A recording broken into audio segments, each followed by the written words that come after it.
Hey guys, it's Sam, and freaking finally, open beta, I repeat, open beta, not closed beta, is finally out for Ragnarok Origins, formerly known as Ragnarok First Love, and first known as Ragnarok Love at First Sight. This is still in Korean version though, but nonetheless, there has been an English patch already, all thanks to the amazing team behind it. So right now, I will be installing the game. And as you know me, I rarely played in my cell phone, even for mobile games, because it kinda reduces its lifetime due to the heat. Although we just did unbox a new brand new Asus ROG 3 phone in our previous video, link above, which is more than enough or more than capable enough to handle the stress in playing demanding games. But I still prefer playing over in my PC, and thus an Android emulator is a must for me. And I must say, so far, based on years of experience, one emulator was above among all, which is LDPlayer. Other emulators right now, like the Big Nox, does have some lag issues at the moment, especially on the latest Android version it got, so I am now using LDPlayer to play Android games. So the link for the emulator is on the description below, or maybe on the upper right corner of the video if it's possible to link that there, but here is the website where you can download LDPlayer. So it's pretty straightforward, just download the latest version, wait for a bit, then click on the downloaded file to install it. And yes, so it will download some more files, so let me skip this part for your benefit. So after the installation is complete, you will have two new icons in your desktop, the LDPlayer 4 and the LD multi-platform. I want to set it up for now, so let's select the multi-platform first. So we can select a tablet mode, a mobile mode, or customize your screen. So you can also select how many CPU the emulator will consume and the RAM. Usually I just set it at default, and for me, since I am using an ultra-wide monitor, I usually just go and customize the screen resolution to match my screen.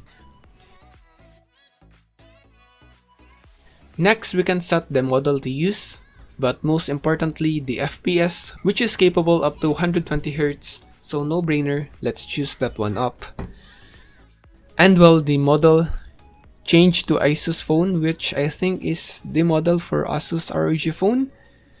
Then for the game setting, you can check this box here to enable high frame rate mode for Ragnarok Mobile Eternal Love, which is similar to what we got for the Chinese version of BlueStacks.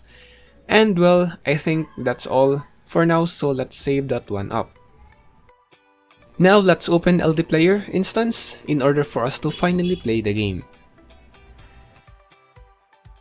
Now that is all set up, we can now go and play Ragnarok Origins.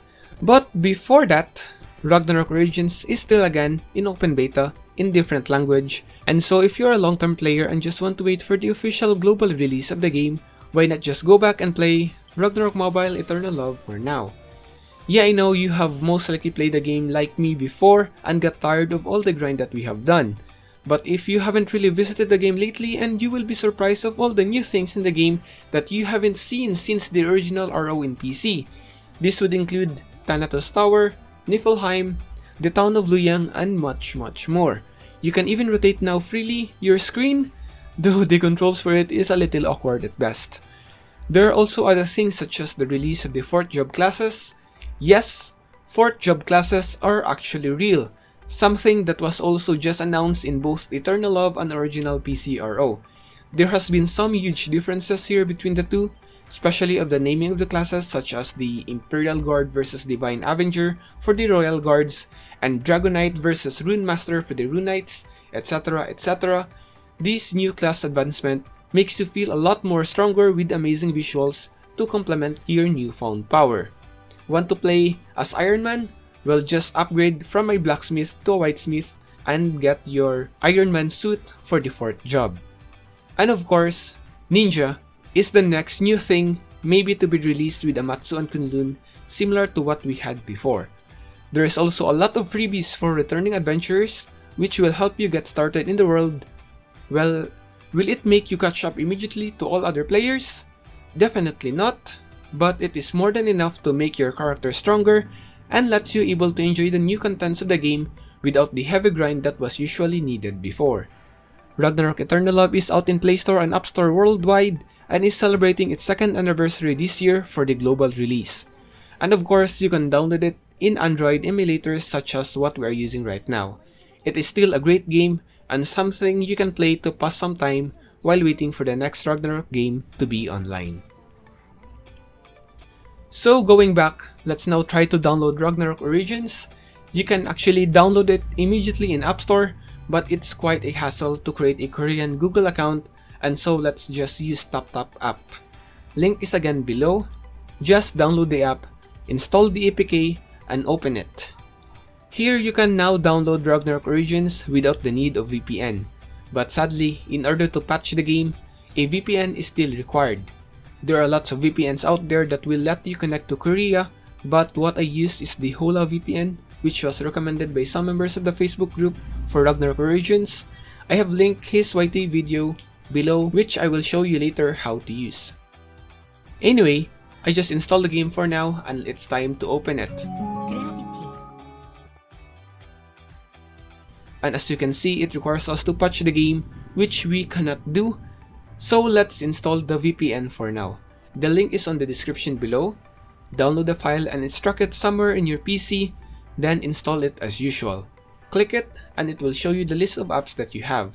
Select Ragnarok Origins and click the flag to change it to Korea.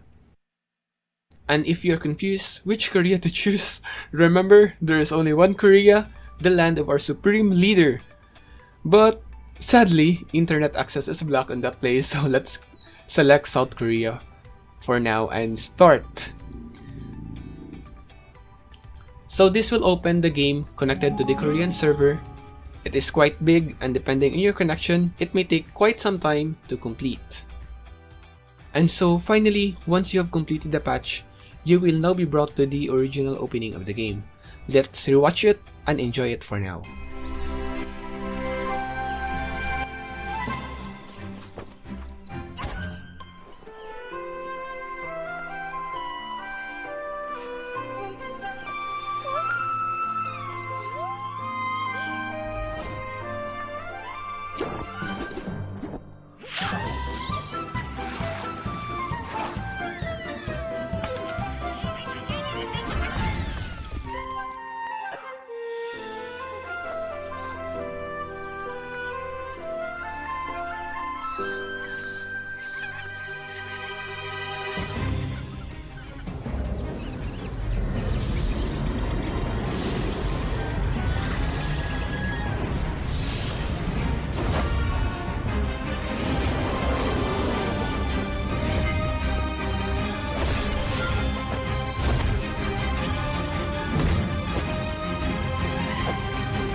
And that's it.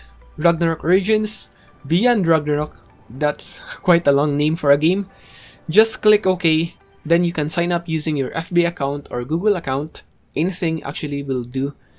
And that's it.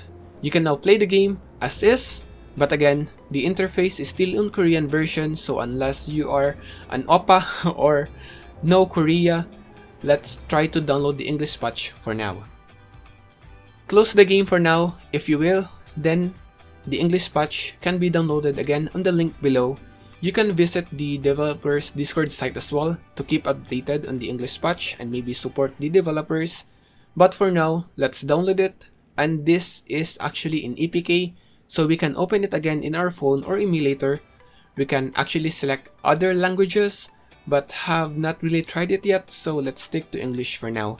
Then just click patch and wait until there is a pop-up that says patched.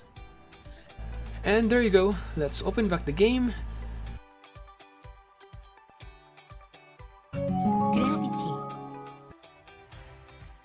And as you can see, it is now in English.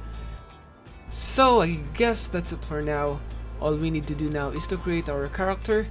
Nothing much has changed since CBT, but you can really see the original feels of the game with its cutesy graphics. And again guys, we will be uploading more gameplay videos for Ragnarok Origins in the days to come, so stay tuned and hit that subscribe button to be updated in the future. Again, this is Sam, and I hope I was able to help you. Peace!